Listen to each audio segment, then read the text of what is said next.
Kamwe usije kafanya hii mistake. Kama una ndugu, rafiki, jamaa au mzazi yeyote ambaye unasema ni mlevi sana au ana tabia ambayo imepindukia sana, unahitaji aiache.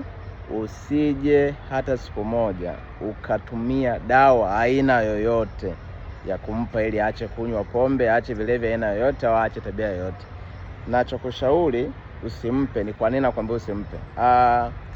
Wakati anaanza kuingia huko, hamkuwahi kukaa kikao. Alishawishika kwa sababu zake mwenyewe mpaka kaingia huko, akaona faida zake na nini kinampelekea yeye kuingia huko.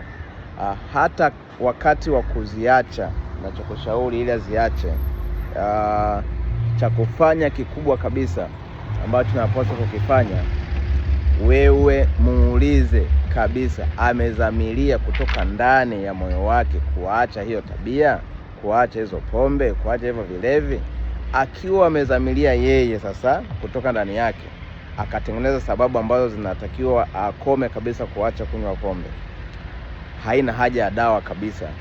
Wecha kumsaidia ni kumfundisha namna ya kujitenga na wale makundi ambayo yanamsababisha yeye kuwa mara kwa mara kuingia kwenye hali ya kunywa na kulewa na kuingia kwenye hivyo vilevi.